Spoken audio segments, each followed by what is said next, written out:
Your next opponent is Kamaru Usman, but I saw you brought in a special training partner. Neon. Are his knees better than Kamaru Usman, or do you think his knees are about the same durability? Boy got some chopsticks on there, but Usman knees don't even exist at all. So you know what I'm saying? I'm gonna say Neon got better knees than my boy Usman out here. JDM versus Belal Muhammad. What you think, Joaquin? What you think? He made Belal look like he really had Canelo hands. That's crazy. All swole up. He looking like Martin when he fought Tommy Hearns. Like that was crazy, right? You did a video. You're like, I was at the press conference, and his wife put a hand on me, say, "I'll see you later." Oh, that's a true story, by the way. Did you see her that night? Yeah. Oh, well, I'm pissed too. Ian Garry was there.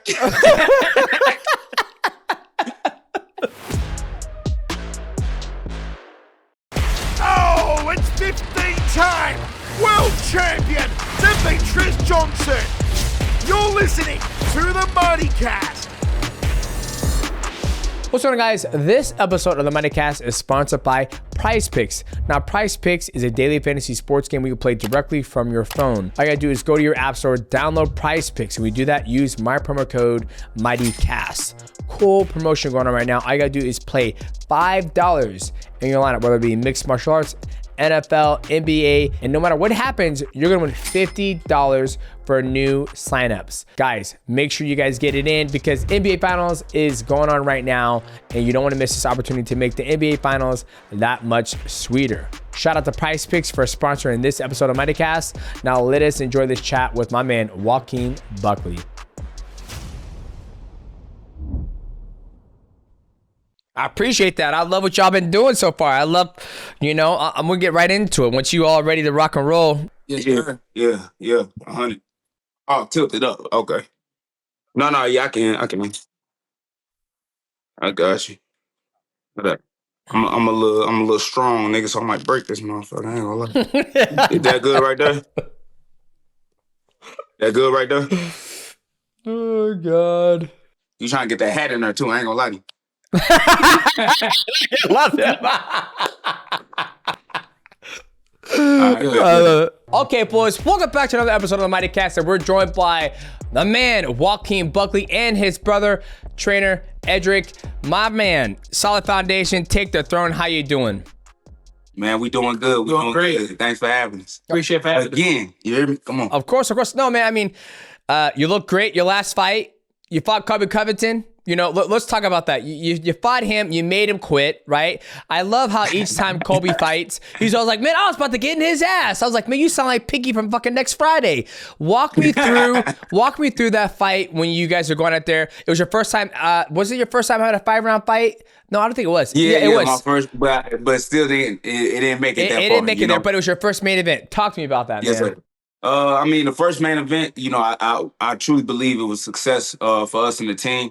We was doing things a little bit more creative, definitely when it came to promoting, right? We did our Brick Brother podcast out there in Tampa, shout out to Max, shout out to Severe, you know what I mean? They helped us, with those studios, man, and kind of setting things up, bro, where we can do our launch of our podcast, Fight Week, right? Mm-hmm. And then not only that, we also did open workout, for the fans to come in and watch that process while I'm cutting weight, and preparing for this fight with Colby, and just having that energy behind me, having the folks behind me, having the fans, just really, ecstatic about the fight, The only person that wasn't making no noise at the time was Colby, right? And I was expecting that with the promotion side, right? He'd be talking, and as soon as we meet face to face, like, bro, the numbers were gonna go up. But then what happened as soon as we meet Colby?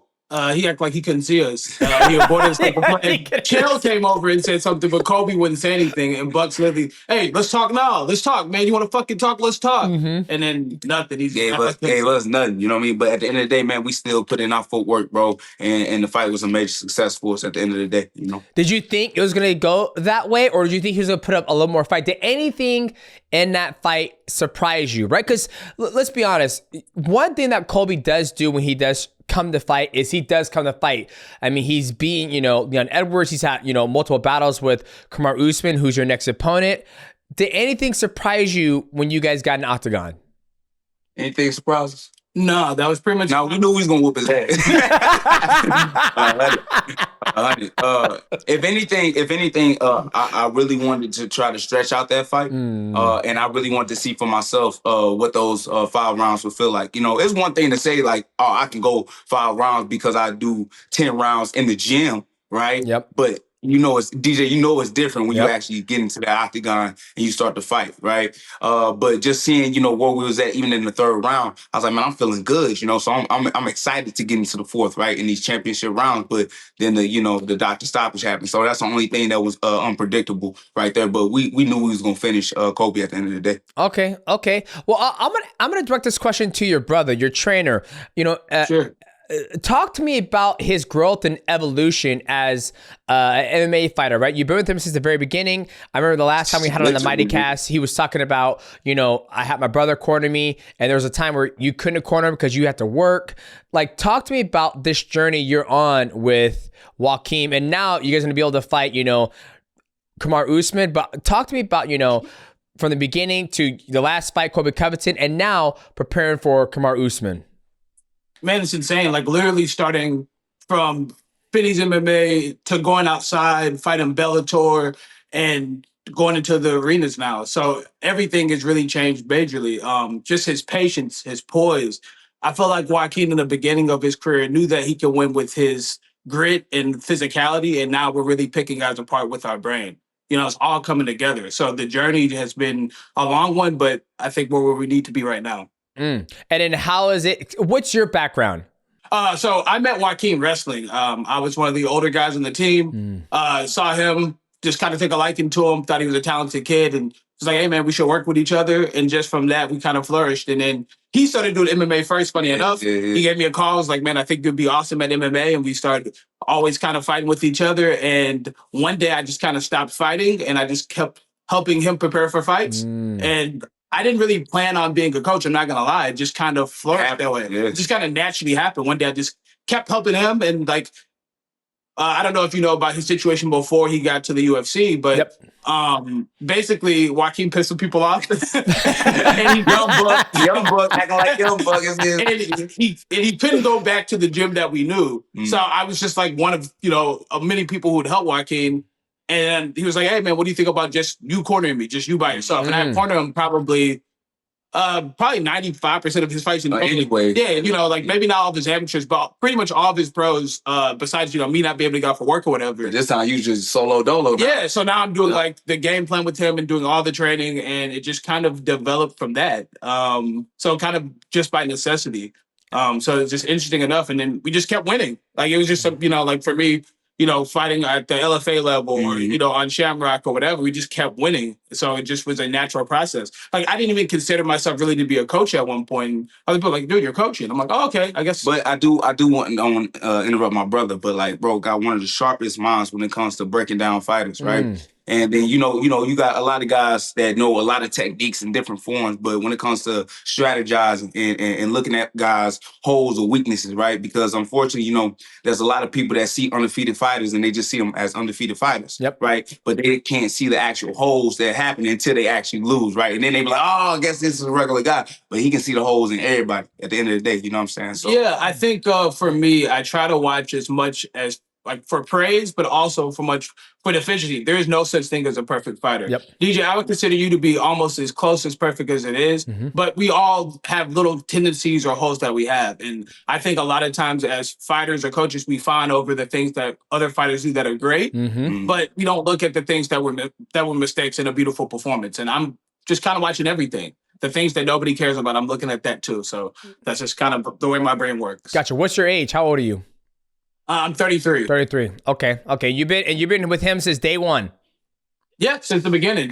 Wow. Yeah. I mean, shit, even earlier than that. Yeah. So high school. Yeah, for sure. Yeah. I love that. How are you guys able to keep that dynamic, that relationship? Because obviously he hasn't, reached the level of a world. When you look at, you're part of the new guard though, so I don't know how I can Go ahead, spit it out, DJ. Don't be nervous with us. Go No, ahead, I'm spit it out. not. No, I'm not nervous. It's almost like this. Like, you know, when you look at training, you look at, you know, Kamaru Usman. He trains with Trevor Whitman. He also trains with what's the gentleman's name? Kickboxer. I forget his name. Henry Hooft. Yeah, Henry Hooft. You know, I trained with Matt Hume. You know, John Jones, Great Jackson. Those guys. So you training. You typically train with somebody who's, you know, has success at a world championship level. Not saying, you know, your brother hasn't yet, but you're also part of the new guard where you guys started from day one. You guys kept winning, being successful to Abu Dhabi. And it's almost like, I never forget when you were always talking about, like, you know, you got to get these old dogs out of here. You got to get these old dogs out of here. You're almost kind of like the new guard with the new fresh eyes on coach. Like, hey, you know what? I never fought at the highest level of mixed martial arts. I've never won a world championship, but you know what? I have an eye for detail. I can break shit down. I know your body. I know what you're capable of, Joaquin. So let's just keep on writing. It's a different viewpoint is what I was trying to get at. And I was curious, my question was going to be, how do you guys keep that dynamic duo going so successful? But you guys are starting fresh with each other. You guys are starting from day one. Right. Well, be honest with you, to kind of unravel that question that you got, you know, I feel like it happened over time naturally how it's supposed to, right? Like, it was necessary for me to go out to Michigan and do what I needed to do, right? You know, and I definitely did have benefits of getting better moving to Michigan. But like, the overall story that I want to just take from that is I realized, man, I got enough at home, you know? And then with my man, you know, Edric as well, you know what I mean? There's a lot of things that he, you know, going through his little things, you know what I'm saying? So, you know, just the timing of everything, I think just kind of meshed together for us, you know what I mean? So once we was able to reunite, you know what I'm saying, we was able to kind of just actually blossom, flourish, right? So when you talk about these other world-class coaches, no disrespect to them, they definitely doing their thing, but we all start somewhere, right? And I believe that my brother then already showed that he's a world-class coach with us beating Colby Covington and Chael Sonnen in this corner. Yep. Yeah, and just to piggyback off of that, it was kind of funny. Before Joaquin made it to the UFC, I think he had one LFA fight at the time. There are two fighters in particular. I ended up watching some film, and I was like, hey, man, I really think you would beat these two guys. And they were Kamaru Usman and Colby Covington. I watched, I think it was their first time fighting. And Joaquin was like, hey, thanks, man. I'm like, I was told, nigga. I was trying to figure out how to eat. My man told me I could beat two of the best fighters in the world at that time, you know? And he told me thank you. And I was like, no. Like, we can clean up a couple things, work on wrestling, but I'm telling you, you got him. And I just needed him to believe it. So I think one of the things that have worked in my favor, I've never really cared about someone's resume. I don't coach against resume. I coach against fighters' deficiency and their proficiency in whatever regard. So I don't really care what anybody's doing on the other side as far as what they've done. You're 0-0 on that night. That's the way I look at it. So I think that in the short time that I've been doing UFC fights, we've gone to get some pretty good coaches. And I think my resume is starting to build itself. I love that. And who else is on your roster? Is this you and Joaquin, or do you have a whole nother list of athletes that you're training as well? No, it's just us, but we will be looking to gain some other athletes. But I'm gonna let you, because I love what you talked about when we talked about it in the future. Go ahead. Bro. Yeah, so we're looking to put together a team, but I don't want to just have anybody on that roster, if that makes any sense. Me and Joaquin have a really good rapport. I like working for him. It excites me. I'm passionate. I think there are a lot of coaches in MMA who just take on guys, and then some guys happen to be successful and they're going to get paid and they're happy with that. I don't necessarily want to do that. I want to make sure that for the people who I'm training and I'm working with, that I'm actually passionate for the job, and I hope that they can reach, great heights. But I want to be a part of something that I'm proud of. When I put my name on working for Joaquin, I look at it as something that I'm proud of, and I want that going forward with multiple other fighters as well. Is this your only job, or do you work at somewhere else? I work a job right now. I work at Panera. So, trying to make that transition after this fight. We're talking about, starting that team up and really flourishing. But right now, but that's the idea for the future. I fucking love that. You all go out there, beat the shit out of Kamaru Usman on Tuesday. You're at Panera. Hey, welcome to Panera. How can I help you? It's like, oh, no, it's from me. I just beat the shit out of Kamaru Usman. Yeah, I can. Hey, I was on that same type of time at Walgreens. Don't get it twisted. Sure. But no. We plan on definitely. I mean, this fight doesn't just change things for me, but it changes a lot of things for the people around me. Beating Kamaru Usman does everything for the team, right? So this is a big one for us, right? This literally is a life-changing fight for us, you know what I mean? So we all buckled up for war. What's going on, guys? This episode of the MATTRESS is sponsored by Bear Mattress. Now, Bear Mattress is an absolute amazing mattress. Me and my wife have been sleeping on ours for about 4 months, and we train hard, we eat hard, and we want to recover hard. And that's why Bear Mattress helps us sleep hard. Now, if you guys want to get out of your old crusty mattress, all you gotta do is go to bearmattress.com/money. That's gonna help you save 40% on your mattress. Now, the cool thing about Bear Mattress is that this mattress shows up directly to your front doorstep in a cardboard box. Bring that bad boy in, get it upstairs, cut the plastic off. The air's gonna get in there and it's gonna inflate. Boom, you got a brand new bed. You don't have to go to the store. And the cool thing about Bear Mattress, they have a 120-day sleep. So if you don't like the way the mattress feels, they will take it back guaranteed. Now, if you guys wanna upgrade your mattress, get that old crusty thing out of there, all you gotta do is go to bearmattress.com/mighty, and that's gonna be save 40% on your complete order. And also, when you go to bearmattress.com, they're gonna have you take a sleep quiz. It's gonna ask you, are you a back sleeper, stomach sleeper, do you sleep on your side? And they're gonna ask you all these questions to see if they get you paired with the right mattress. So go to bearmattress.com/mighty, and that's gonna be save 40% on your complete order. Guys, it's time to upgrade. I know you guys train hard, you eat hard, and you gotta sleep hard. So make sure you guys sleep hard with Bear Mattress. Shout out to Bear Mattress for sponsoring this episode of the MATTRESS. Now let us get back to our guest.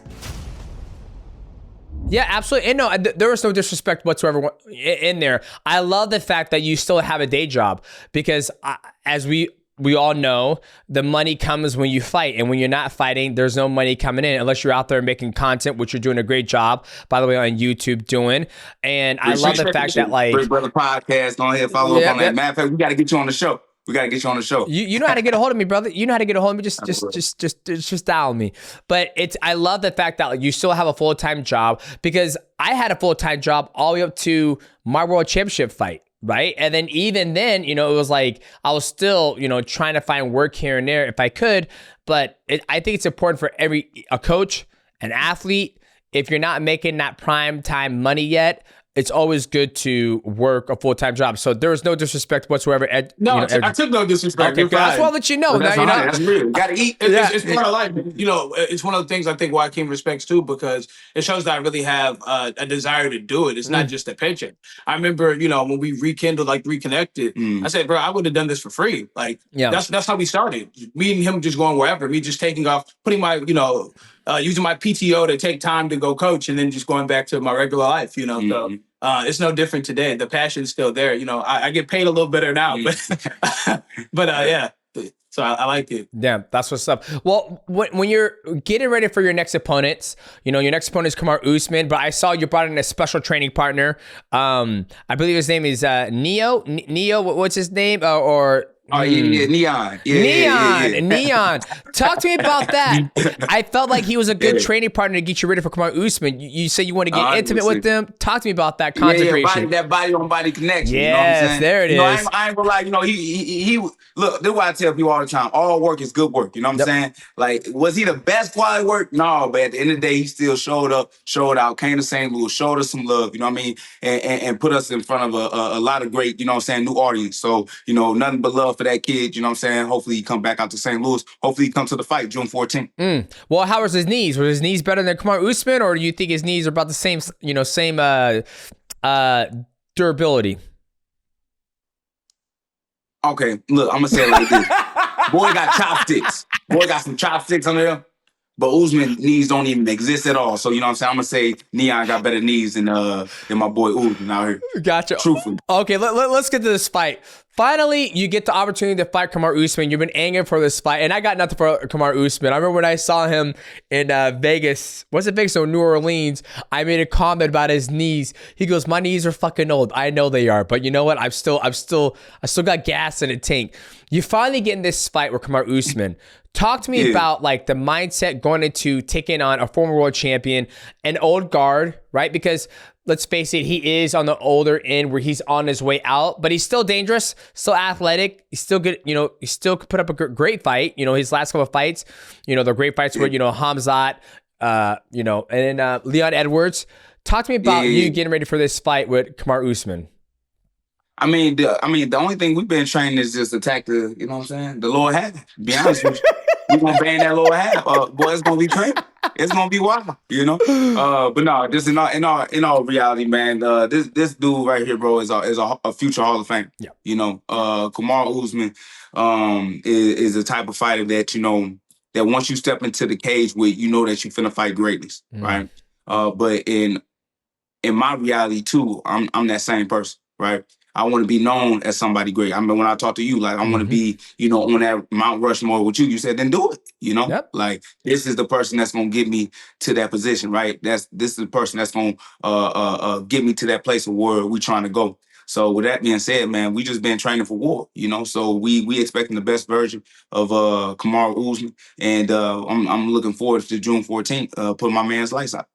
Edric, this question is for you. What are some of the things that you see that Kamaru Usman does? Like, what is his ticks, his proficiency, his deficiencies that you see that you're preparing? You know, you ain't got to give away the game plan, right? I know you guys. Of course. You know, without me divulging too much of what I see from as far as like where we're going to attack, I think Kamaru Usman is great at dominating people. Somehow he makes people fight his fight, whether it's using his wrestling or using cage control or slowing people down or, you know, getting his technical boxing off. He's very, very good.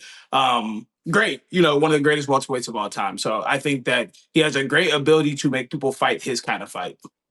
Okay.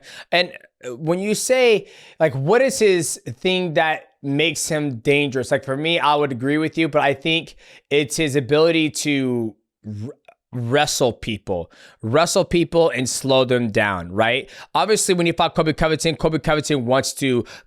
did pretty well on the feet. You know, he's knocked out Jorge Masvidal. He's gotten those fights with Leon Edwards.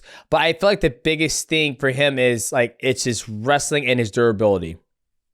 Well, for me, you know, I think his wrestling sometimes isn't always just being offensive. He scares guys into worrying about his takedowns. You look at the fight with Jorge Masvidal. It's not that he just used a wrestling attack, but Masvidal was so afraid from the first fight that he was able really to flourish with his hands and use his striking and knock Masvidal out. I think people are already afraid of what he's going to do to them before he gets in there. So when they get into those wrestling exchanges, instead of trying to just disengage and break off, they accept it and worry about what's to come. Also, I think he knows how to pace himself extremely well, especially for 5 rounds. He's very mentally tough, too. You've never really seen anybody beat up Kamaru Usman. Of course, he's been knocked out by Leon Edwards, but you've never really seen him have a hard day in the octagon. So it's not just his durability. He's very smart. He picks and chooses his moments to make sure that he's always in a good position not to be in those firefights. And that's what I was just about to say, you know, but my brother already said it. His mentality is his strongest suit. You know, even when you've seen him, you know, even on these a 3-fight losing streak, right? Like each round that he was losing, bro, like still having that confidence, like, I'm gonna get it back the next round. You know, like, you know, I feel like in my personal opinion, you know, that's what I want to remove from Kamaru Usman, that weapon right there, his mentality. You know what I mean? So in that first round, I really want to change his whole mentality because the reason why he's stepping into that octagon is because he do believe he can beat me. But I want to change that in the first round. I can't wait. That's going to be, you know, even though this fight doesn't have like a belt on the line, I felt like this could be a world title fight just because, you know, him coming back from like, what, you know, even though he's on a 3-fight losing streak, he's still one of the best welterweights to ever do it, right? And then you've been on a hot streak as well. The new guard coming up. There's been a lot of shakeup at the 170-pound division. Now that Islam is up there, JDM just beat Belal Muhammad. I'm gonna get your take on that fight as well, and yours as well, Edric. I'm excited about this because you guys been trying to, you know, you've been trying to get this fight for so long, right? And you're like, you know, you guys need to either fight. You know, we talked about it in the last podcast. These guys need to either fight or they need to just retire or give you guys an opportunity to be able to step up and be able to work your way towards gold. Right. And be honest with you, if we're going to keep it a buck, you know, Dana said it himself. Like, this is for the #1 contender spot. So, like, this is really the belt on the line. Okay. You know? And my personal opinion, you know, you talk to your brother Islam, you know what I'm saying? He trying to make them big moves up to 170. And, you know, they trying to make that fight happen with him and JDM, but JDM just went through a whole 5-round war. I don't think my man gonna make it to that fight, you know? And with that being said, for real, my man, like, bro, I mean, he made Belal look like he really had Canelo hands. That's crazy. That's crazy. I mean, you seen JDM all swole up. He looking like Mark when he fought Tommy Hearns. Like, that shit was crazy, right? But at the end of the day, man, you know, the machine got to keep moving, right? Yep. And with that being said, once we beat Kamaru Usman, you know what I mean, I can definitely see the UFC put in a place where either interim belt or just making JDM vacate because don't nobody care about his name no way. You know what I'm saying? And me, Islam, we fight for that belt. Okay. I'm speaking it right now. Okay, all right. So let's go back. I'm going to take a step back. What did you think of the JDM versus Belal Muhammad? You already said that you know JDM made Belal Muhammad look like he had hands like Canelo. Walk me through that fight. And you know, Edric, I want you to piggyback on Kamaru Usman, which you thought, you know, JDM did very well. This motherfucker hilarious. You be a motherfucking comedian. Yeah. That's what you need to be. I thought that JDM and Belal was an interesting fight. I think Belal kind of surprised himself. I think he wanted to wrestle more, but he had so much success with the striking exchange. It was pretty close. I think two judges had it even going into the fifth round. If he won the fifth round, he would still be world champion, right? So I think he kind of surprised himself with how much he was able to do the striking, and it was just a war between two good fighters. I think that this is something I talk about Joaquin all the time, being intentional. Don't fall into a scramble or a position because you're having success. Be intentional with our game plan, our strategy to understand that it's okay to go off script, but you're a world champion for this reason, right? I think Belal got away from his wrestling because he had success with his hands and he didn't match his wrestling and his striking together. He either took shots that were blind or he was just striking. I think if he married those together, he probably had a lot more success. Very well put. What you think, Joaquin? What you think? You know, you little comedian. I think Islam was praying to Allah for Belal to drop that ball.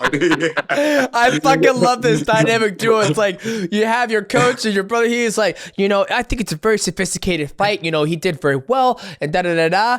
What do you think, Buckley? You know, I think this motherfucker right here. I think he was praying for the man's downfall. To be honest with you, hey man, it's true. Alhamdulillah, right? That's what he said as soon as Belal lost. So with all that being said, you know, Belal, you know, whatever, you know, because what we talk about Belal ain't got the best gifts, the best ability, but he's a very intelligent guy, comes up with the best game plan, you know, against all his opponents. So this was the worst, you know, version of Belal because he did not fight his fight. You know what I mean? He did not stick to the game plan, you know, and I'm not going to say he lost on purpose, but he did not give himself the best chance to win. And with that being said, it's just like, you know, now I feel like Islam has a better opponent to face when it comes to JDM because JDM got so many holes that, you know, Islam can just, like, you know what I'm saying? Just be able to expose, right? Which we already know what they are. We've already seen it before because Belal should have already been able to, you know what I mean, take those holes that Gilbert Burns already showed and get that easy dub. But, you know, it is what it is. Like I said, I don't think JDM going to be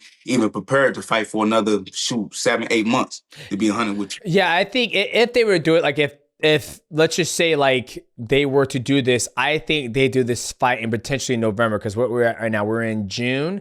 Yeah, June, July, August, September, October, November, 5 months. That's what I think they would do. But then again, I think what you're saying too could be very, very an opportunity or an option because if you go out there and fight Kamaru Usman, you get past Kamaru Usman.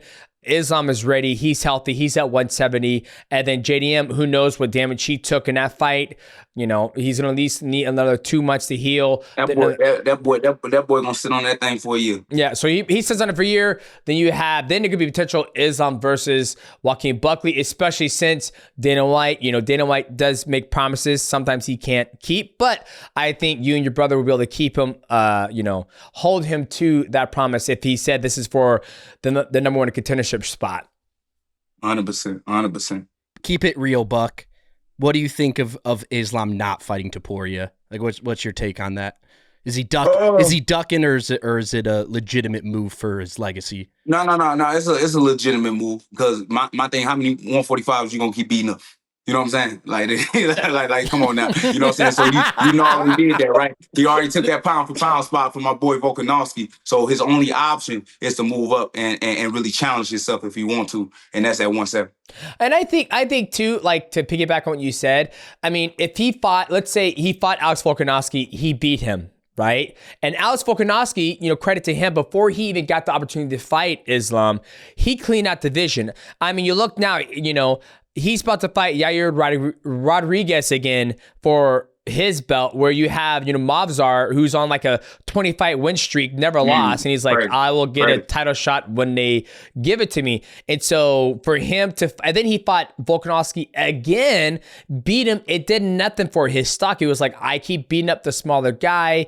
I would like the opportunity to go up and fight 170. And I truly believe that if the UFC, they don't want to have any more double champs. They won't allow it, right? So they made Ilia, vacate his belt, and Islam vacated his belt. And I agree with you. If he was to beat Islam, like you said, if Islam was to beat Ilia, it'd be like, I just beat another smaller champion again. But if he goes up and becomes the 170-pound champion, now you're talking about legacy, because that's something I wasn't able to do. There's only been a handful of guys who were able to do that. And if he's able to succeed in doing that, I think he gonna be over his brother Khabib. I ain't gonna lie. Exactly. That's the only thing Khabib was missing. But Khabib was smart though. He knew he couldn't handle guys at 170. Them arms was too short. He ain't talking to nobody. You know what I'm saying? He won't get to nobody, bro. You know what I'm saying? So with that being said, much respect for Islam for actually, going up, moving up weight, man, and really want to challenge yourself. The only thing that I say that's some bull is just that matchup. That matchup don't make no sense. Hey, you mean him and JDM? Islam and JDM ain't gonna do no numbers. Yeah. Well, I think it's interesting. I have to say this. I think Islam is a big star, meaning that he has a massive following, right? Like if you look, anything the man does, the numbers are through the roof, right? And I think with JDM, I think it will probably do great numbers, right? And here's the thing: the pay-per-view model is dying. We all could be honest about that. The pay-per-view model is dying, and I think ESPN Plus the UFC is looking for a new streaming platform, whether it's gonna be Netflix, whether it's gonna be Amazon Prime, and I don't know if the UFC is too concerned about pay-per-view numbers as of right now, because I feel the pay-per-view model is dying. I do agree with you, but let me go ahead and get that pay-per-view. One, at least let me and my brother get one pay-per-view. You know what I'm saying? Before they get rid of it. I heard you though. You know what I'm saying? But let us get at least one. You know what I'm saying? $79.99. Yeah, $79.99. Yeah, we need that. Well, you better get that shit lined up in your contract real quick, because you ever say, hey, you gotta get it lined up. That way you say, hey, after you hit 200,000 buys, let me get $1. After 400,000, let me get $1.75. After 600,000, let me get about $2.50. Okay, then you gonna be sitting real pretty. 100. No, that's 100. No, that's real talk. Yeah, that's real speed. And I think, but I think I think it brings a different spin on the welterweight division. You're finally starting to see the younger guard take on the older guard. I mean, you still have CUCK there. You got Ian Garry there. He just fought Carlos Pratis. Belal's still there. You have JDM, where a lot of people didn't really know about him. You got you got Kamaru Usman. Now you have Islam. We did a show not too long ago, and we're talking about the welterweight division and the bantamweight division is probably the hottest. Welter, lightweight, and bantamweight is probably the hottest divisions right now inside of the UFC. What you think, Edric? It says he got to get up and go use the restroom. No, I'll be right back. But no, I agree. I think that welterweight has really been shaken up. You just saw Gilbert Burns lose to a young fighter. It's changing. But I do want to say one thing about Kamaru Usman. A lot of people forget, yes, he's on a 3-fight losing streak or whatever, but there's only one welterweight to beat him in his UFC run. Yep, and that's Leon Edwards. Yep. So, I want us to get the proper credit when we get this done, that people understand. Usman is great. I take nothing away from him. And that guard is changing. But it's a big opportunity, big task. But there's a lot of change about welterweight. I think it's exciting because we've seen mostly just American wrestlers dominate. After post GSP, and now we're seeing a lot of different styles with Ian Garry and a lot of the new younger fighters. Yeah, but Joaquin, but you don't typically wrestle when you fight. I mean, you could do it all, and I know your background is wrestling, correct? Yes, sir. Yeah, your babackground is wrestling, but you be knocking motherfuckers out. There ain't no wrestling coming for you. So ain't no 50K don't come with wrestling. Exactly. So I know I know you heard of my man MMA Guru, and he says it don't matter about your wrestling. If you have American wrestling, I don't give two fucks. If you're not wrestling from Crocus, but I don't put you in that category because you don't wrestle when you fight. You're looking to knock people out. I mean, I will use it though, right? Yep.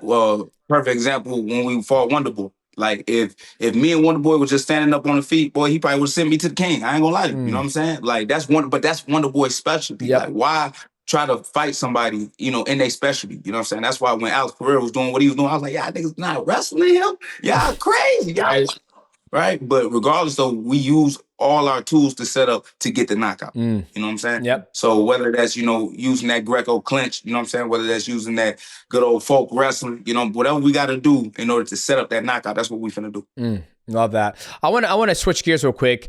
I know in St. Louis, you guys got hit by a natural disaster, the tornado, Yeah. and I see you and your team out there helping people. Talk to me about what you guys have been doing out there in St. Louis, trying to help people out through this natural disaster. Yeah, so when I went out there, I went to O'Fallon Park, where people can get service of either getting help or being able to be a volunteer. So when I went out there, literally just trying to hand out cases of water. So I ended up seeing that. I was like, bro, I can actually hit the streets and actually kind of clean up, and be able to actually be on foot and kind of helping the people that's within the community that really got hit hard. Because you talking about literally people not only just losing their lives, right? But losing their homes, not having power at the crib, not having no source of water or food, because all the places, even, saying like the small franchises, right? Where you can go to restaurants are closed down, so there's like no way that people can really survive without these things, right? So you literally see St. Louis, the community actually coming together, and helping one another, so I just really wanted to do my part, like literally picking up brick by brick, for the city, right? And really kind of just trying to rebuild our city where it need to be, But yeah, it's a sad time for us right now. And you're doing this in between training camp, right? Yeah, we had did that. Yeah, Wow. 100%. So soon as I had got done training in the morning, I had went out, and just, set some time aside, right, to really go help out. Right. And instead of just, just waiting off, and waiting on another training time, I was like, man, I can actually use this time to actually go help somebody else, because, man, we've been blessed by God himself, to be in a position where we at today, what it make me look like, always shouting out St. Louis, but not really being in my city, really being in my community, helping out in this time of need. And did you do that under the solid foundation, or did you just go out there like? So this is the Action to St. Louis. Okay. That's who we worked with. Right now, the Solid Foundation is just a brand that me and my brother built, but we are looking forward to helping our community by building up a foundation for the kids. Now I'm gonna ask a question. I live in Washington State. There's no tornadoes here. So and my kids were asking about this. So I told them, I was like, I haven't talked to Joaquin Buckley. He lives in St. Ous. And they were like, oh, was he there when the tornado hit? And I was like, I believe so, but I don't think he was affected. Yeah. Like it hit your house or your gym. It just missed. Was there a warning that the tornado was coming, or did it just fucking just pop down and just start going? So where I was at, I was in Brentwood at the time when it popped off, And Brentwood, we did hear the sirens go off. And at the time, I was at ATT trying to get my phone fixed, and everything of that nature. And, be honest with you, the sirens went off before you see any clouds or whatever, you know what I mean? So I'm thinking like it's just like a test. A warrant. Yeah. Like a test. Thank you, right? So I'm not even tripping. But then hail started to come down and, then we start to see the clouds. So I'm still not tripping off of it because, be honest with you, tornadoes don't really hit the city like that at all. Right? So, you talk about, you heard tornado sirens always go out just for the testing, but, ain't nobody tripping off of it, right? Yep. But regardless, though, my auntie, they did a couple, blocks down on Delmar and Skanka. They said they ain't heard nothing. Right. And but before we knew it, that tornado hit, and, they had to get cover and stuff like that. And, my granny, unfortunately, been in the room where she's at, she's unable to move, and my auntie can't, pick up. So, literally they praying that tornado don't hit them at, in that moment. But with all that being said, the signs didn't go off in the city where it was, got hit the most. Damn.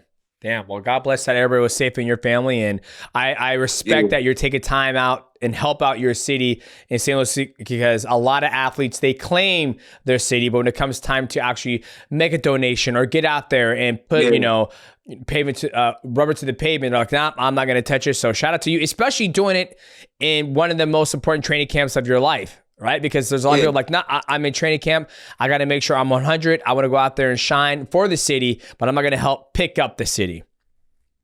I feel like for me, just realizing that I'm different, right? Like I don't need to always be surrounded by, certain people, or what's the word I'm looking for? Like, guys got to be in a certain mentality. I know when to switch it on. I know when to switch it off, as long as I'm getting my appropriate training in and my preparation, I got other time to actually go help, right? So yet again, we had already trained in the morning. As soon as I got done, went straight off on the road, went to Old Fallon Park, to go help out the people in need. So I feel like a lot of guys, they use that as an excuse, to not help, right? And to not, pick up other responsibilities. You're talking about, I'm too focused on this training. Like, bro, you already know, DJ, but nigga, all we do need to train for 2-3 hours, nigga, we straight. You know what I'm saying? So we the rest of the day. But that's 100 though, right? Yeah. You know what I'm saying? Like, yeah, you're right. So with that being said, a lot of guys just use that as an excuse. Gotcha. Okay, I'm going to ask another question. I've been asking a lot of fighters around, whoever comes on the mic, I ask them this question. And Edric, I want you to chime in too. Do you think mixed martial arts is in a recession right now, Joaquin Buckley? The reason I'm asking that is because when you look at the landscape of mixed martial arts, right, you see a lot of fighters having a hard time getting fights. You see a lot of fighters complaining about there's nowhere to fight. There was an athlete who just retired.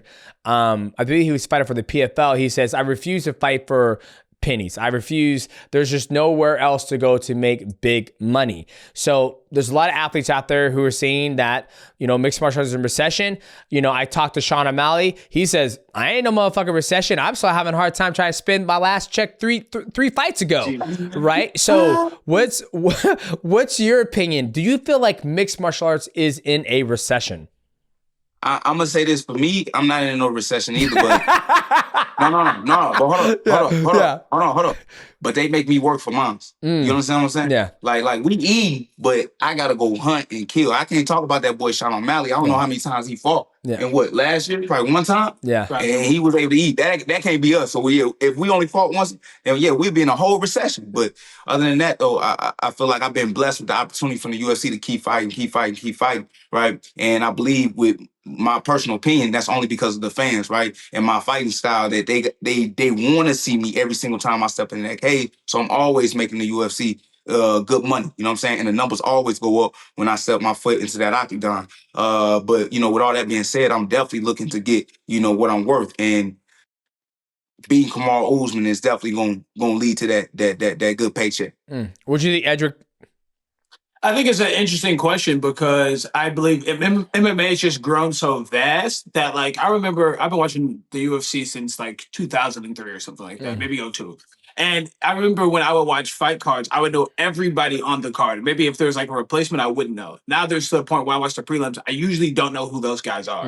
So I think there's more opportunity, but there's not as much demand for, if you're a first time fighting the UFC, maybe even the first 4 fights, people are like, who is this guy? I remember, and I'm going to stitch you a little bit, when Merab was on his run somewhere early in that, I was like, oh, Merab's really good. And Joaquin's like, who's Merab? I feel like we don't find out who guys are until they're like already almost on the cusp of winning a title. And if you're that guy who's fighting early on the prelims, or people aren't paying attention. So I don't think it's necessarily a recession. There's more opportunity, so fighters are more expendable. That's just the way I look at it. So it's like Pokemon back in the day. You know what I'm saying? Yeah. You can name all 150 of them. Yeah. Exactly. Now it's just like, all right, man, you can't play that game no more. You know what I'm saying? Name Pokemon. No, you can't do this shit no more. I fucking love that, because you're absolutely right. Because in the very beginning, you had 150. That was it. No less, no more. You had the bangers, you had the little ones, right? Now you pick up Pokemon. My kids come home with these motherfuckers. I'm like, who the fuck is that? Who is that? Who the fuck is that? To monkey on a fire? I'm like, what the fuck? And that kind of brings a breath of fresh air to me, because, like you said, a guy like Merab, he'll have 3 or 4 fights in the UFC, and you won't know who he is until he's almost about to win a championship, right? I mean, there's even, what's the gentleman's name? Our one of our friends, Silva, not Pitbull, Bruno Silva, he fights, and he was on like I think a 4 or 5 fight win streak in the UFC, and then he just came up short when he fought Manel Kape, but nobody really didn't know him because there's so many fighters, and then when you have so many fight nights, so many Apex shows, which is Michael's favorite UFC to watch is UFC Apex. You have Apex, then you have the UFC Fight Night, then you have, the pay-per-view. And then every single one of those cards, there's somebody new. Then you have Dana White's Contender Series. There is more opportunity. Maybe the money's not good, but there is plenty of opportunity to go around where a lot of people, you hear them say there is no opportunity. So that's why I always like to ask that question, because you get a different perspective from everybody. Joaquin said he ain't no recession. He works for his, he fought 4 or 5 times. Edric, he's like, I never looked at it that there's so much more opportunity. Do you think maybe the money needs to change, or do you think people should earn theirs? I mean, everybody want more. I don't care if they was paying us 10, 15. We still gonna want more because we putting our life on the line, right? But my thing is, if you're a fighter, you speak your worth, right? I can't speak for every other fighter because I don't think it's some fighters that need to be getting paid 20 and 20, be honest with them, because they be straight trash. Like, why they even sign this dude is crazy. You know what I'm saying? Oh, God. So with that being said, you gotta know your worth. And if you know your worth, man, then you go fight for that. Yeah. I think it's so funny because, me and Michael, we talk about this all the time, right? We talk about like, I believe there should be, at some point in time, I like to see a union inside of mixed martial arts, right? That way fighters can get, a percentage of what you guys bring in, what the TKO brings in, right? But to hear, I said it too when I was fighting, right? I'm like, hey, I started at 3-3. Now I'm making 350. Can I vouch for the motherfucker who making 5-5? Absolutely. Do I think he should be making 5-5? Yeah, he should. I went through it too, right? You got to work your way up to this motherfucker. I climbed my way up this bitch, right? Right. And that's the mentality that's going to keep a union away, right? It's going to keep it away because once you bring a union in, then everybody's on the same playing field. Everybody's getting the same about it. He getting 50-50, even though he sucks. He getting 20-20, know what I mean?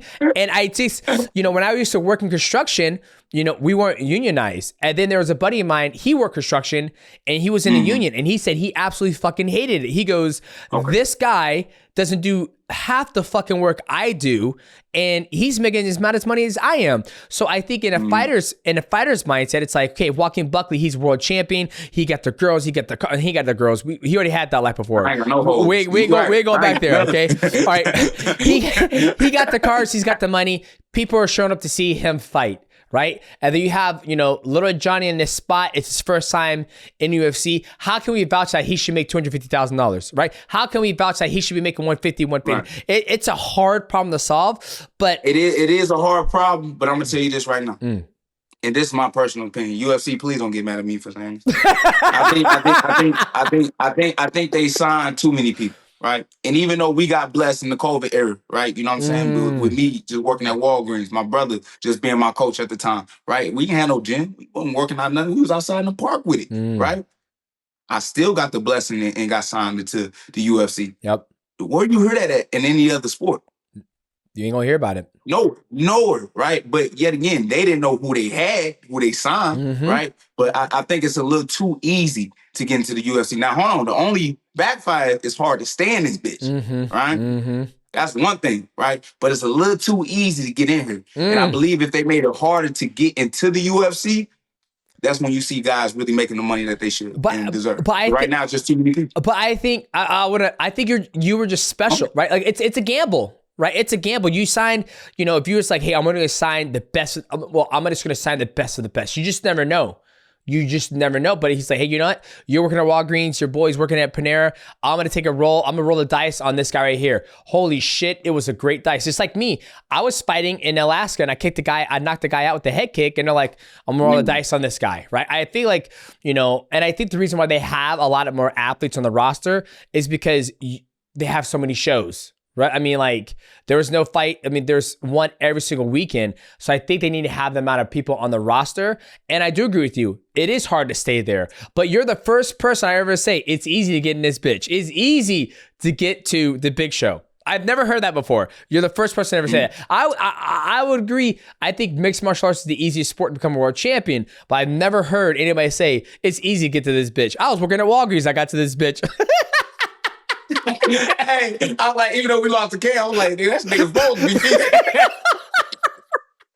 Oh, me, bro. You know, so that's just my personal opinion. But I think just over time, the sport is definitely going to grow even more because I feel like we still in our infancy, right? Like what, 30 years still? Yeah. You know what I'm saying? Like, so we still got a lot of room to grow, and especially with what we doing and how we doing it. I'm not saying it's something brand new what we doing, but I feel like just in the makeup, in the scheme of things, guys ain't doing what we doing right now in this current moment. And I feel like we can really make some innovations in the game.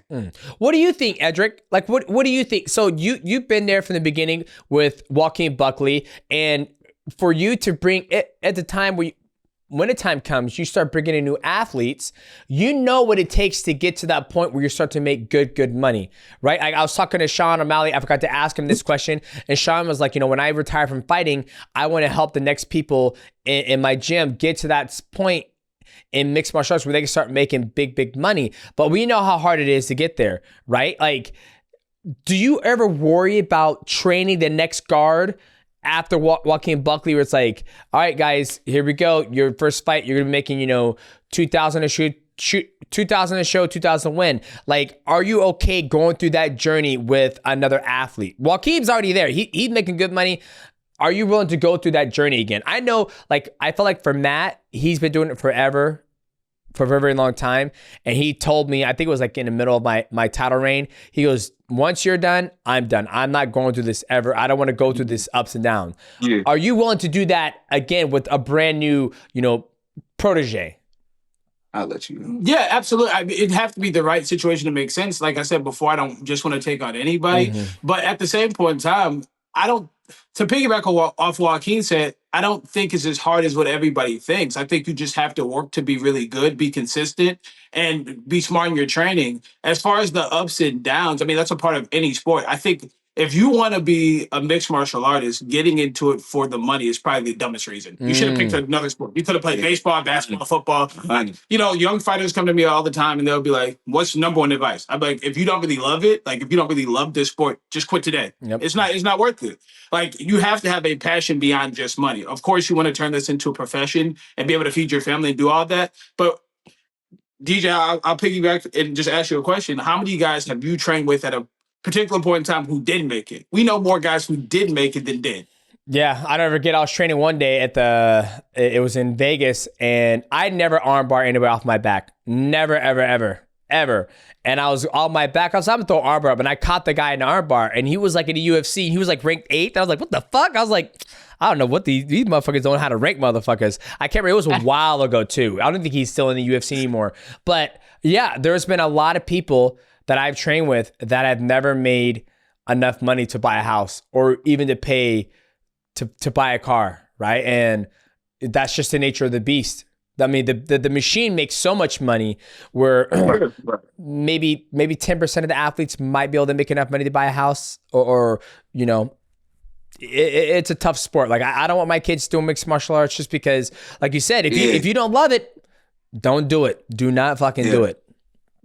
But let me say this though, right? Because I'm also gonna be on the side of my brother once this shit over with, because this shit will end eventually, right? But if we gonna do something, the way we make our money is not through these fight checks. Yep. Is doing stuff like this, right? Yep. We late, but we can start early with another athlete. You know what I mean? Because at the end of the day, if I'm not mistaken, even the majority of yourself, George St. Pierre, Rampage, I used to hear y'all say y'all sponsorship money was bigger than the fight checks, right? So it still ain't gonna be no changing. It's just we have to find different ways to get our money outside the cage. Yep. Right. And I think you guys are doing it.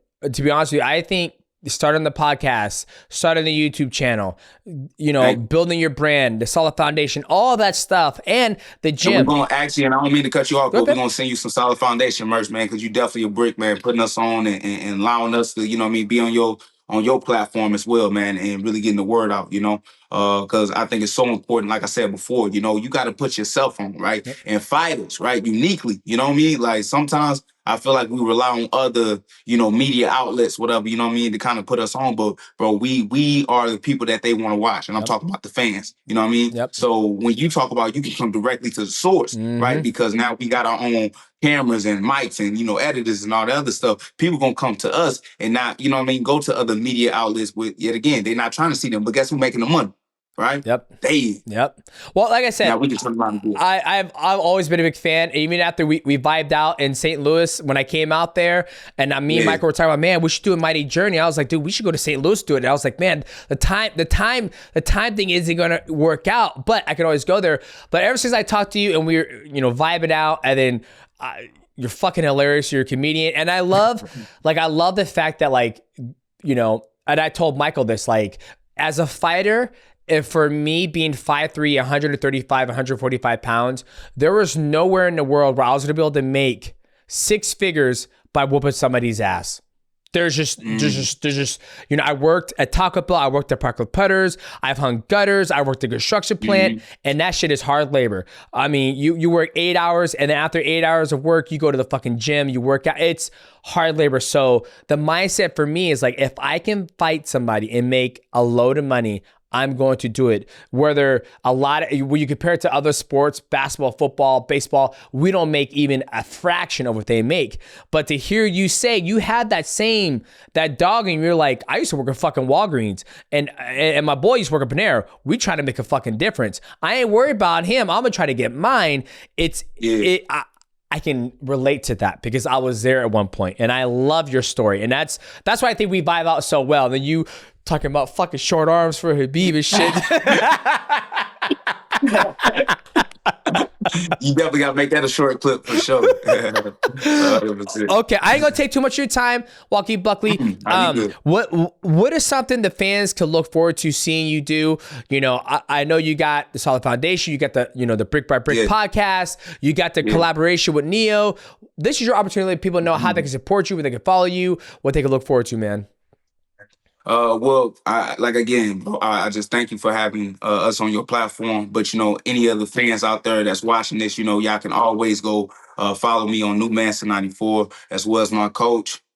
Conan King _fitness. You know what I mean? And as well, go subscribe to our channel, Brick Brothers Podcast. That's what you guys seeing behind you, because that's one thing that we're doing right now. We really trying to get the world to really know us personally, right? Not just as athletes or as a coach, but just as human beings, you know what I mean? So, definitely lock in, bro, because what we be talking about, man, and how we really be breaking down fights, bro, and literally how we be talking about the game, you know what I mean? It's a little bit different from everybody else. And I believe that you're going to be highly entertained the whole time. And with all that being said, you already know I got the biggest fight of my life coming up, man, with the team against Kamaru Usman June 14th in Atlanta. You know what I'm saying? State Farm Arena. Make sure if y'all in Atlanta, go ahead and get your ticket right now before they sell out. And as well, you know what I'm saying? Make sure y'all tune in for that night, because we finna knock buddy out, eh? Yeah, definitely. Most absolutely. Michael, before I let these men go, you got anything for these guys, Michael? Yeah, I'd say my only question, one guy we haven't talked about yet that I would love to see this fight one day, you and Ian Garry. And that's this is what I'm gonna pitch right here. We have some time. Let's say you beat Kamaru Usman. We have a little bit of time before JDM Islam. I think we could get that fight in. That's the fight I want to see, you versus Ian Garry. And I just want to see the trash talk. Now, look, I'm going to tell you this right here. The only way they happen, they got to make that a pay-per-view. They got to make that pay-per-view, because we going to run that. I need y'all to buy that for $79.99. I forgot you said Buck versus CUCK. Buck versus CUCK gonna feed nations. I swear to God, it's gonna feed nations. I never forget you did a video. You're like, yeah, I was at the press conference, and I went up there, and his wife put a hand on me, say, "I'll see you later." What the fuck did she mean by that? It had me dying. I was like, I'm dead.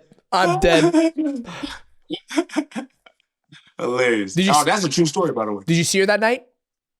Yeah. Oh, well, I'm kissing too. Ian Garry was there. Okay. Okay, boys. Well, ladies and gentlemen, that is our guest, Joaquin Buckley, and his coach, Edric. And I am your host, Demetrious Johnson. Make sure you guys go do yourself a favor. Follow this man's YouTube channel and the podcast. It's great stuff. And the YouTube collaboration, that he's done out there has been absolutely amazing. Have my ass dying. And that's my host. You got me all fucking. I'm just thinking about when you're like, what the fuck did that mean? Okay, get my shit straight. Okay, all right. All right, if you guys enjoyed this episode of MATTRESS, please like, subscribe. Also, hit the bell to know when we go live. Go follow my man, Joaquin Buckley, as he takes on Kamaru Usman. I'm your host, Demetrious Johnson. That's my right-hand man, Michael Wansover. We'll see you guys at the next episode of the MATTRESS.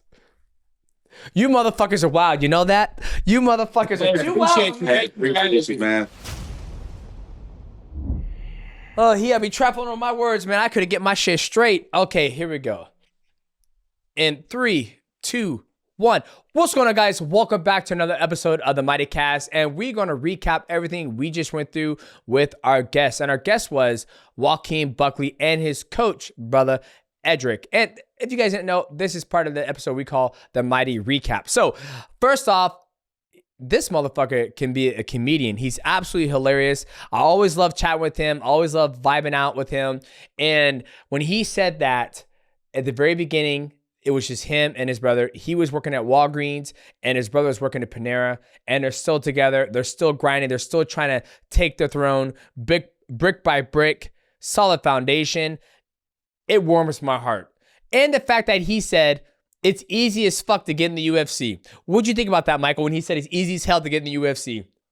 No, I was happy because he was the first, other than you, the first UFC fighter I've heard say that. And I remember we had a conversation with Death Sentence in the car about it. And I said that to Death Sentence, and he was like, what? It's easy to get in the UFC. And you agreed. and you agreed with me. You're like, no, yeah, it is easy. Like, and Death was kind of like, oh shit. Yeah. And I love that Buckley said that. I don't think it's easy. I think it's the easiest sport to become a world champion. Compared to, I'm comparing it to, you know how crazy you have to be at fucking basketball. Like, I got the NBA behind me. Yeah, you have to be the crazy. I played pickup against guys where I'm like, dude, this guy's making every shot and he couldn't even crack a like D1 college scholarship. Yeah. But with MMA, you're able to, you could get it with having enough skills, having enough work ethic, but it's what Buckley said about staying there and being champions, another thing, but getting that 10-10 means nothing now. Like it means nothing to get on the Dana White Contender Series, to be on these Apex cards. They almost don't even feel like being a UFC fighter. I'm sure these guys will say, they'll tell their kids in 20 years, like, I was a UFC champion, even though all they did was fight once on Dana White Contender Series and then lose their first fight in the Apex and get cut. But that's kind of just the reality of where UFC is nowadays. Yeah. Well, I also think, I've been asking a lot of fighters about the recession, right? Like, you see managers saying that mixed martial arts is in a recession. And then you ask, we asked Sean O'Malley, is it in a recession? Then you ask another guy, Joaquin Buckley, is it in a recession? And I always like asking that question because you just get a different perspective from everybody, just like you do in real life, right? Like, everybody's like, oh man, Trump's in office, we're going to a recession. I'm like, nah, man, YouTube's great for me and Michael. And, Michael's living his best life. He's making, great money. And to hear Joaquin Buckley talk about, like, nah, we ain't in a recession. I'm not in a recession. I'm earning mine. I just love asking that question. I don't know why. But yeah, it's because guys like Buckley and Ian Garry have to fight all the time, which that's why I love guys like that. Like, Ian Garry gets a lot of shit, but he's just constantly fighting in an era where you're seeing guys fight once a year and get title shots too, because UFC booking, I don't even know what the fuck has happened to the book. Someone else needs to grab that book because it has been out of control lately. Let's talk about that. The chat, just so you guys know, I got a very, very horrendous message last night from Michael talking about the booking of Alex Volkanovski versus Yair Rodriguez. Well, it's not official, so I'd rather save it for if it is official, but it does seem like it will be official because you just look at the featherweight rankings. We got Mavsar. We already know he's gonna fight, what's his name, Aaron Pico. So that takes out Mavsar. We'll see if it happens. I'm gonna save, and we'll have MMA Guru. We'll probably take care of my hot take on this because I'm sure he'll go on a huge rant. But if it happens, I think it's the most undeserved title shot in UFC history. I can't think of another example. I would say if Yair gets this, it's the most undeserved ever. And do you think? Do you think it's more undeserving than Stipe versus John Jones? Yeah, Stipe is the arguably the heavyweight GOAT, right? Hey, at least he had a fucking these Yair's got to win. Yeah, but I mean, at least Stipe, there's something there of like, whatever. It's his last fight. He's the greatest heavyweight of all time. Yair, I was there with Kelvin ringside for Yair Rodriguez versus Volk. It was not close. I've seen more competitive sparring sessions. It was not close whatsoever. And what has changed since that moment? Has Yair gotten better? Has Volk gotten worse? I don't think so. I think it will go exactly the same. And that's no offense to Yair because he's one of my favorite fighters to watch, but put him against Diego Lopez. They were going at it in Spanish, which was fucking amazing. Do that as the co-main, and then Volk Movsar would have been a perfect main event. But yeah, not to get off topic. But one thing I will say, even as I shit on UFC booking, this Buckley Usman fight was a no-brainer. Yes. I'm very happy they made it. And the welterweight division right now it probably is the best book division and just so deep. Like, I don't even know what Sean Brady's doing next. We still have Shavkat. If you pull up the welterweight rankings, like there's just so we haven't even talked about Michael Morales, who just destroyed Gilbert Burns. So that's your top 8 right there. Michael Morales, Buckley, Ian Garry, Usman. Leon Edwards is the one where I do wonder what he's doing next, but I would love to see that MVP matchup. Ooh, so MVP for Leon Edwards. Oh my God. And I always forget about MVP, but I know he goes back down to welterweight or he go middleweight. And I know we spent some time with him in London. If you guys have not checked out that mighty journey, do yourself a favor, check that out. I always forget about him if he could fight welterweight or middleweight. Yeah. So that division is just stacked. And I will say though, Buckley, I'm sorry if you're listening to this, I do not think he should get a title shot if he wins this. If you look at the rest of the division, I think we're going to probably get either Belal versus Shavkat or we're going to get Sean Brady versus Shavkat. So I do believe the winner of that matchup probably is a little bit more deserving. And the issue we have with this, what I don't like about the Islam JDM fight is Islam has not fought since January, right? Yep. And JDM has this 5-round war. So now we're going to wait all this time, right? It just doesn't... Then Islam's going to just end up not fighting for close to a year while all these other contenders are waiting out, and he just goes... Islam, which he deserves. I'm not saying he doesn't deserve the title shot. I get you. But what's happening though is that Buckley probably won't get a title shot with this win. I'm sorry, Buckley, but no. I think he'll need one more after this. Yeah, I think so. Just from the booking, like I mean, what he said earlier though, if JDM is kind of like, hey, I'm not ready to fight, and Islam was like, I'm not gonna fight anybody. I'm gonna wait for JDM. Hey, let's do interim belt. Let's do Joaquin Buckley versus whoever the next number 1 guy is, right? I mean, if Dana White said, Dana White says a lot of shit, but if he says that this is the number 1 contendership spot, I'm gonna put, I'll put some investment into Dana White's word. Maybe you could, but I agree with you. I think this long wait for JDM could, stall the division. So we'll see what happens. I always enjoy talking to him, and I'm excited for this matchup between Kamaru Usman and Joaquin Buckley because Kamaru Usman is on a 3-fight loser streak. He's still there. He's a great analyst. He has a great podcast with Henry Cejudo. I think I feel like it's almost time to transition out of, that warrior mentality, the fighter mentality. I did it. Can I still move? 1,000%, but I feel there comes a point in time where there's just no point to risk the body, the brain cells. But then again, maybe he still loves it. I didn't really love it anymore. But I think it's a great booker for the UFC. Good job on that. And how do you think that fight goes? What do you think is going to happen, Michael?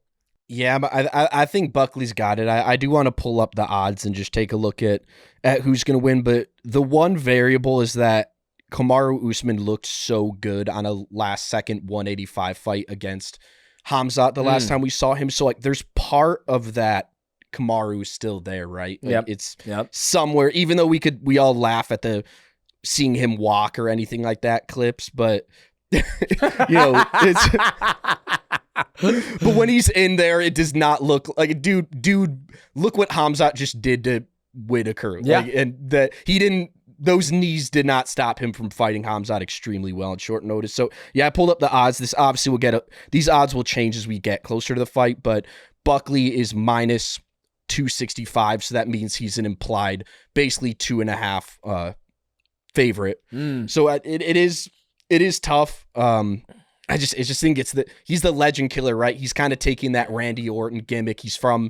But Randy Orton is also from St. Louis. I love that Buckley has adopted that legend killer gimmick and just wanting to knock off these older guys. There's a 7-year gap. That I think that's what ultimately is going to be the difference. We'll see what happens, but I think I'm gonna go Buckley on this. But I do think it could be competitive with how good Usman looked the last time we saw him. I love it.